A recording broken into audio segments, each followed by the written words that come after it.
हाम्रो YouTube channel SEE एक्जाममा हार्दिक स्वागत छ। आजको यस श्रृङ्खलामा हामीले ब्रह्माण्डका अनगिन्ती रहस्य र जिज्ञासाहरू मेटाउने प्रयास गर्नेछौँ। Exploring the universe. ब्रह्माण्ड भन्ने शब्द हामीले सधैँ सुनिरहेको हो, तर ब्रह्माण्ड भन्नाले के बुझिन्छ त? How to define the universe? ब्रह्माण्डमा चारवटा कुराहरू छन्: स्पेस, समय, पदार्थ र शक्ति। यी चारवटै कुराहरूलाई समेट्ने विशाल क्षेत्र नै ब्रह्माण्ड हो। Universe is the entirety of space, time, matter, energy and everything that exist. There is no time without universe. ब्रह्माण्ड बिना समय पनि छैन। जे जति पदार्थ छन् ती सबै ब्रह्माण्डमा छ। तर एकपटक सोच्नुहोस् त, यो ब्रह्माण्ड कसरी बन्यो होला? How is the universe firmed? Universe बन्न ग्राभिटेसनल फोर्सको मेजर रोल हुन्छ। युनिभर्समा सोलर सिस्टम, स्टार्स, ग्यालेक्सी सबै छन्। तिनीहरू कसरी एउटा निश्चित बाटोमा हिँडिरहेका छन् र कसरी सिस्टममा बसेका छन्, यी सबैमा ग्राभिटेसनल फोर्सको महत्त्वपूर्ण भूमिका हुन्छ। त्यसैले रोल अफ ग्राभिटेसनल फोर्सलाई वन बाई वन हेरौँ। फर्स्टमा मोसन अफ सेलेस्टियल बडिज, खगोलीय पिण्डको चाल।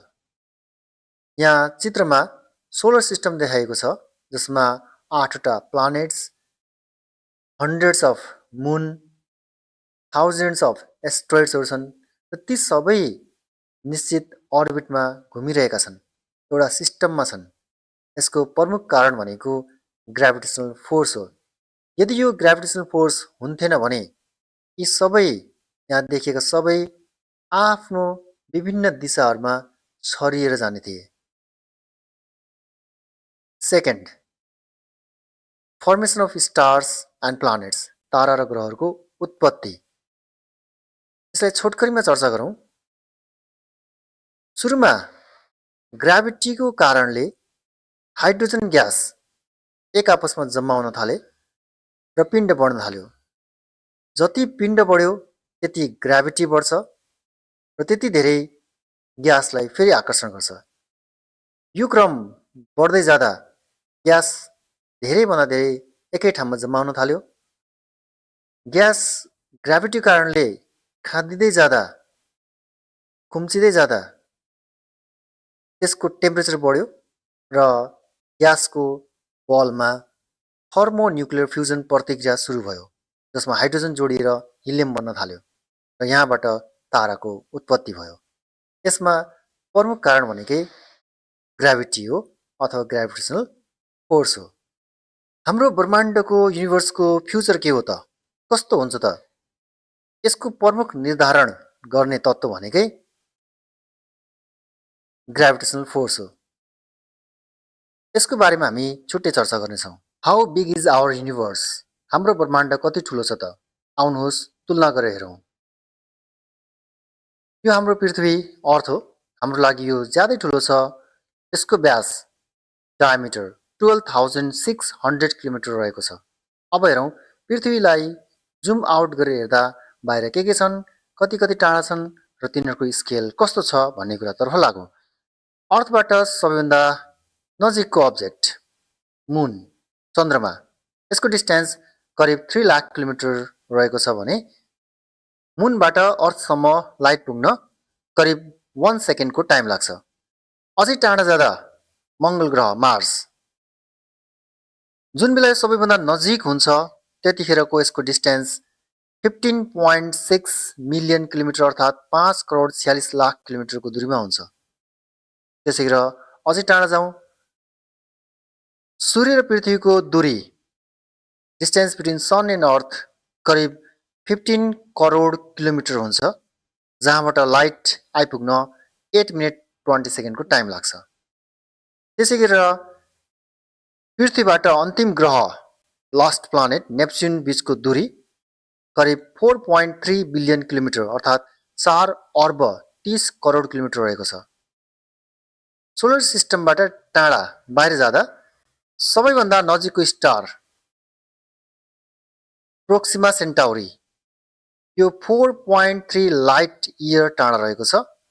किलोमिटरमा लेख्दा अप्ठ्यारो हुने हुँदा हामीले लाइट इयरको प्रयोग गर्छौँ, अर्थात् एक वर्षमा लाइटले पार गर्ने दूरी, the distance travelled by light in 1 year is called light year.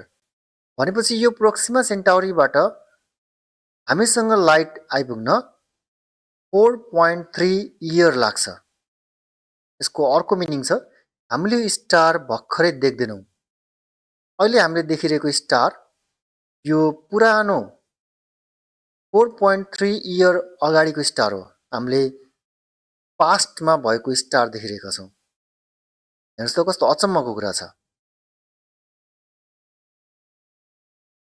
ताराहरूको समूह तारापुञ्ज, galaxy, the cluster of stars, जहाँ अर्बौं ताराहरू बिलियन्स अफ स्टार्सहरू हुन्छन्। यो हाम्रो आफ्नो तारापुञ्ज मिल्की वे ग्यालेक्सी हो।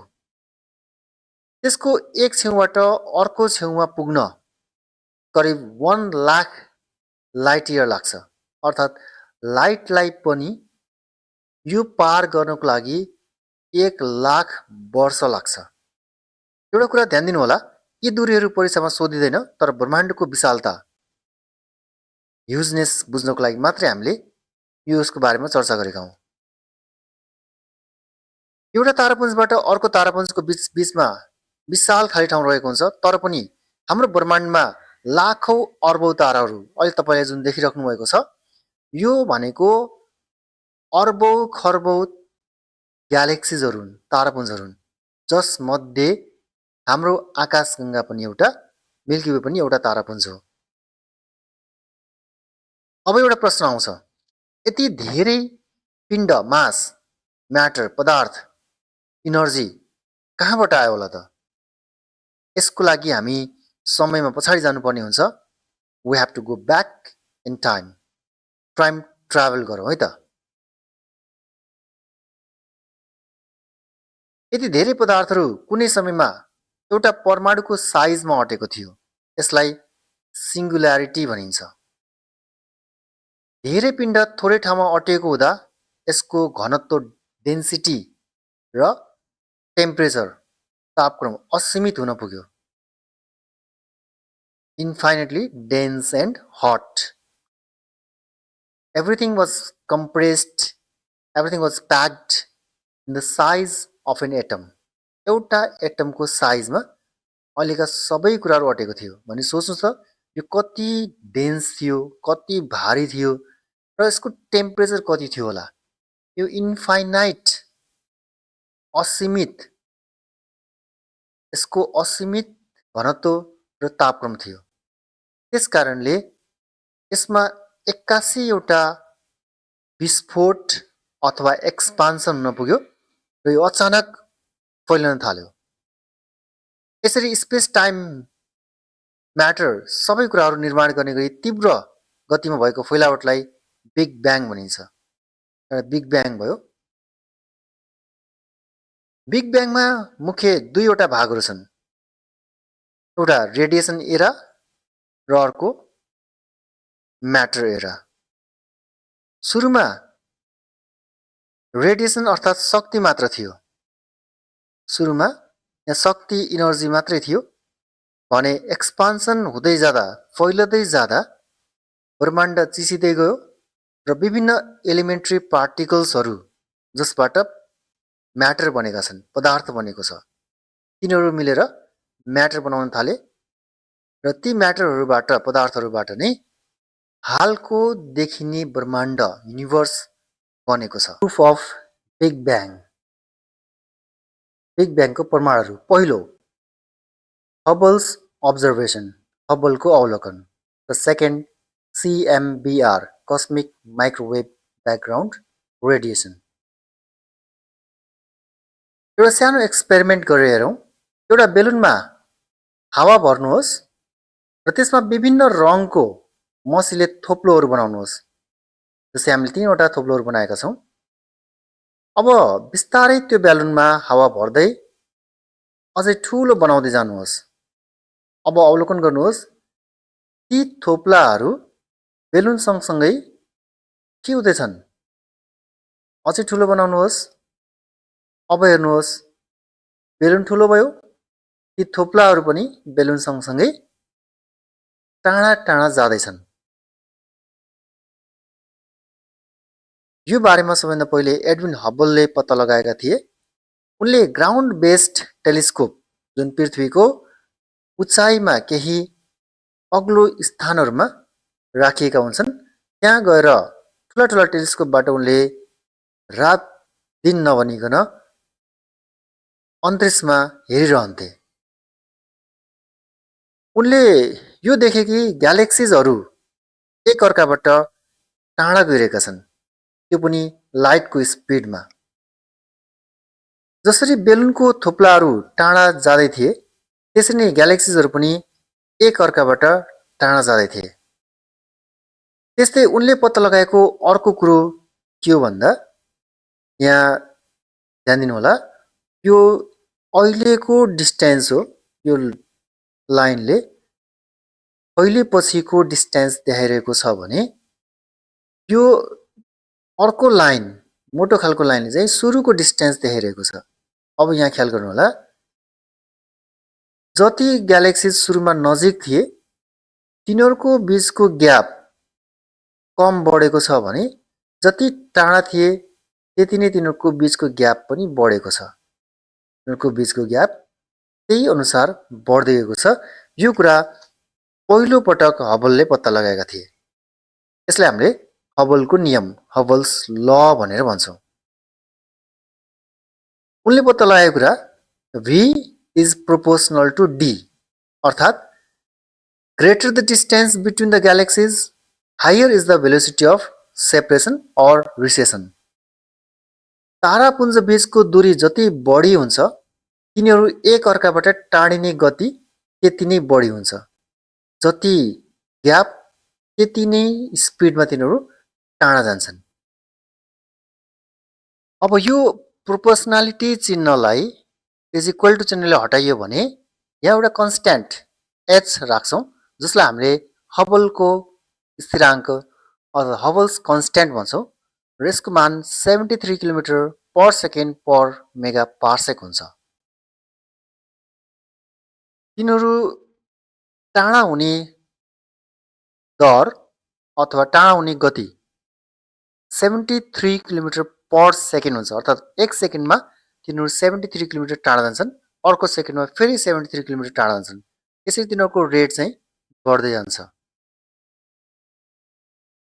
जहाँ तारापुञ्ज बीचको दूरी 1 मेगा पार्सेक छ भने ती तारापुञ्जहरू 73 किलोमिटर पर सेकेन्ड गतिले टाढा जान्छन्। If the distance between two galaxies is 1 megaparsec, then the velocity of recession will be 73 kilometer per second. यो चाहिँ हाम्रो हबल्स कन्स्ट्यान्टको मिनिङ हो। यो नम्बर चाहिँ याद गर्नु होला, यो परीक्षामा सोधिरहेको हुन्छ। अब हामी अर्को प्रुफ, अर्को प्रमाण CMBR, कस्मिक माइक्रोवेभ ब्याकग्राउन्ड रेडिएसनको बारेमा हेरौँ। यो बुझ्नको लागि हामी फेरि बिग ब्याङको बारेमा बुझ्नुपर्ने हुन्छ। बिग ब्याङ विस्फोट भयो, एक्सपान्सन भयो र सुरुमा रेडिएसन एरा मात्रै थियो, अर्थात् यहाँ रेडिएसन थियो। त्यो रेडिएसन त्यतिखेर एकदमै बढी थियो भने हाल यो फैलिँदै जाँदा रेडिएसन पनि बिस्तारै घट्दै गएको छ, फैलिँदै गएको छ, हराउँदै गएको छ। तर पनि अहिलेसम्म यो बिग ब्याङको त्यो रेडिएसनको अवशेष, रेमिनेन्ट, बचेको भाग अहिलेसम्म भेटिन्छ। यसैलाई हामीले CMBR, cosmic microwave background radiation भन्छौँ र यसलाई हामीले भिजुअलाइज गर्दा, यसलाई हामीले खोज्दा, चित्रमा देखाउँदा यस्तो खालको आकृति बन्न जान्छ, यस्तो खालको पिक्चर आउँछ। यसैले हामीले CMBR cosmic microwave background radiation भन्छौँ। यो पनि एउटा बिग ब्याङको प्रुफको रूपमा लिइन्छ। अब अन्तिम कुरा गरौँ, सबैभन्दा मेन कुरा, what determines the fate of our universe? What determines the fate of our universe? कुन कुराले हाम्रो ब्रह्माण्डको भविष्य निर्धारण गर्छ त? हाम्रो ब्रह्माण्ड के हुन्छ त अब? यसको लागि दुईवटा विपरीत बल, अपोजिङ फोर्सेस मध्ये जसले जित्छ त्यही अनुसार युनिभर्सको भविष्य निर्धारण हुन्छ। दुईवटा बल मध्ये पहिलो बल, पहिलो कारक तत्व, फर्स्ट फ्याक्टर भनेको बिग ब्याङबाट भएको एक्सपान्सन, बाहिरतिर लागेको बल।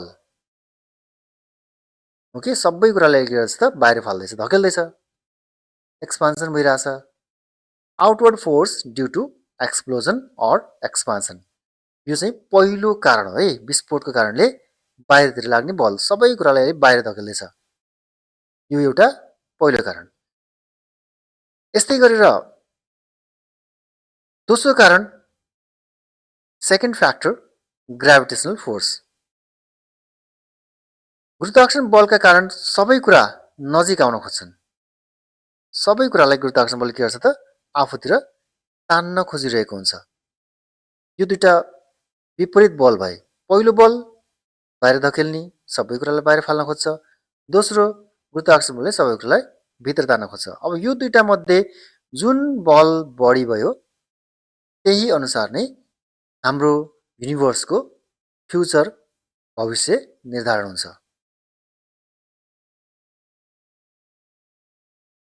On what factor gravitational force depends? अब हाम्रो एउटा मेन कारण ग्राभिटेसनल फोर्स हो भने त्यो ग्राभिटेसनल फोर्स चाहिँ के कुरामा भर पर्छ त भन्दा हामीले पढेको छौँ, मासमा, पिण्डमा भर पर्छ। जति धेरै ग्यालेक्सिज भए, जति धेरै म्याटर पिण्डहरू भए, त्यति बढी ग्राभिटेसनल फोर्स लाग्छ र यिनीहरूले एकले अर्कोलाई नजिक ल्याउन खोज्छन्। अब कुरा गरौँ, एउटा नयाँ शब्द, नयाँ टर्म इन्ट्रोड्युस भएको छ, क्रिटिकल डेन्सिटी, चरम घनत्व। सबैभन्दा पहिला घनत्व भनेको के हो त्यो बुझौँ है त। घनत्व भन्दा बित्तिकै हामीले पढेका छौँ density is equals to mass upon volume, D is equal to M/V। अर्थात् पिण्डलाई आयतनले भाग गर्दा आउने नम्बर नै के हो त? डेन्सिटी हो, घनत्व हो। यहाँ पनि ग्यालेक्सिजहरूको मास छ, पिण्ड छ, त्यो पिण्डलाई भोल्युमले डिभाइड गर्यो भने आउने डेन्सिटी के हो त? त्यसरी आउने डेन्सिटी के हो त? युनिभर्सको डेन्सिटी, एक्चुअल डेन्सिटी। तर अब हामीले क्रिटिकल डेन्सिटी भनेर कसलाई बुझ्छौँ त? It's the density of matter in space that can exert gravitational force just enough to counter the outward force of expansion. विस्फोटको कारण बाहिरतिर लाग्ने बललाई रोक्न मात्र सक्ने गुरुत्वाकर्षण बलका लागि आवश्यक पर्ने पदार्थको घनत्व नै चरम घनत्व हो। हेर्नुहोस् है, पदार्थले गुरुत्वाकर्षण बल लाग्छ, जति धेरै पदार्थ त्यति बढी गुरुत्वाकर्षण बल। अब कति पदार्थ भयो भने, कति घनत्व भयो भने यसले त्यो एक्सपान्सन जुन फैलिने दर छ, बाहिर जाँदैछ, त्यसलाई रोक्न ठ्याक्कै एक्ज्याक्ट क्यान्सल गर्न सक्छ। त्यो नै क्रिटिकल डेन्सिटी हो, चरम घनत्व हो। अब यसैको आधारमा हाम्रो तीनवटा सिनारीहरू, तीनवटा केसहरू आउँछ। युनिभर्स के हुन्छ त भन्दा पहिलो केस हेरौँ। फर्स्ट केसमा इफ एक्चुअल डेन्सिटी, साँच्चीकै जुन घनत्व छ, वास्तविक घनत्व, is less than critical density, चरम घनत्व भन्दा, चाहिने भन्दा पनि है, चरम घनत्व भन्दा वास्तविक घनत्व कम छ है, एक्चुअल डेन्सिटी लो छ भने त्यस्तो अवस्थामा lower density than required to counter the expansion results in never ending expansion. विस्फोटको बलले भइरहेको फैलावट रोक्न आवश्यक न्यूनतम घनत्व भन्दा पनि वास्तविक घनत्व कम भएमा यो जुन फैलिने प्रक्रिया छ, एक्सपान्सन छ, यो प्रक्रिया कहिल्यै पनि रोकिँदैन, यो निरन्तर फैलिरहन्छ। अर्थात् यसको कुनै पनि एन्डिङ छैन। यसलाई हामीले ओपन युनिभर्स भन्छौँ। यो कहाँ जान्छ थाहा छैन, यो बढेको बढै गर्छ, एक्सपान्सन भइरहन्छ, फैलावट भइरहन्छ, हाम्रो युनिभर्स बढ्दै बढ्दै जान्छ र यति फैलिन्छ कि सबै कुराहरू एकअर्काबाट टाढा टाढा टाढा हुँदा हुँदै सबै कुरा धमिलो हुन्छन्, तारा सूर्य सबै कुरा हराउँछ, देखिन छोड्छ, सबै चिसो हुन्छ। यसलाई हामीले बिग फ्रिज भन्छौँ। सेकेन्ड सिनारियो हेरौँ है त। दोस्रो केसमा के हुन्छ त भन्दा actual density is equal to critical density. वास्तविक घनत्व र चरम घनत्व बराबर छ, ठ्याक्कै बराबर छ। यस्तो केसमा के हुन्छ त, if actual density is same as the required to counter the expansion results in slower and slower expansion. यो फैलावट जुन विस्फोटले गर्दा भइरहेको फैलावट छ त्यसलाई रोक्न आवश्यक पर्ने घनत्व, चरम घनत्व बराबरकै घनत्व भइदियो भने यो प्रक्रिया बिस्तारै स्लो हुँदै जान्छ। यो किनकि अहिले फैलिरहेको ब्रह्माण्ड युनिभर्स एक्कासी रोकिँदैन, यसको फैलिने दर रेट अफ एक्सपान्सन बिस्तारै घट्दै घट्दै घट्दै जान्छ, सुस्त हुँदै जान्छ र कुनै समयमा गएर रोकिन्छ। यसलाई हामीले फ्ल्याट युनिभर्स अथवा समतल ब्रह्माण्ड भन्छौँ। थर्डमा हेरौँ, तेस्रो अप्सन, हाम्रो ब्रह्माण्डको युनिभर्सको भविष्य के हुन सक्छ त भन्दा यदि if actual density is greater than critical density, यदि वास्तविक घनत्व चरम घनत्व भन्दा बढी छ भने के भइदियो त, चाहिनुपर्ने घनत्व जति हो क्रिटिकल डेन्सिटी चरम घनत्व त्यो भन्दा पनि हालको डेन्सिटी एक्चुअल डेन्सिटी बढी छ, चाहिने भन्दा पनि घनत्व बढी छ भने त्यस्तो अवस्थामा के हुन्छ त, actual density higher than the required to counter the expansion results in shrinkage of universe. विस्फोटको बलले भइरहेको फैलावट रोक्न आवश्यक न्यूनतम घनत्व अथवा चरम घनत्व भन्दा यदि वास्तविक घनत्व बढी छ भने यो फैलिने प्रक्रिया रोकिन्छ, छिटै रोकिन्छ, साथै ब्रह्माण्ड खुम्चिन थाल्छ। किनकि ग्राभिटीले जितेको छ, ग्राभिटीले जित्यो भने सबै कुराले फेरि आफूतिर तान्न सुरु गर्छ र एउटा क्लोज्ड युनिभर्स बन्द ब्रह्माण्ड बन्छ। अब यो यतिमै सीमित हुँदैन है, यो फेरि खुम्चिँदै खुम्चिँदै खुम्चिँदै घट्दै घट्दै घट्दै घट्दै एउटा पोइन्टमा आउँछ, सबै कुरा पोइन्टमा आउँछ र सबै कुरा नजिक नजिक आएर तातो हुँदै जान्छ।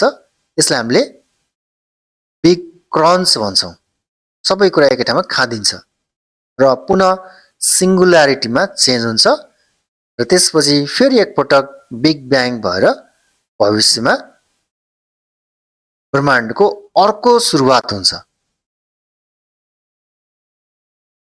यदि तपाईलाई यो भिडियो मन परेको छ भने कृपया लाइक, शेयर र सब्स्क्राइब गरिदिनु होला। धन्यवाद।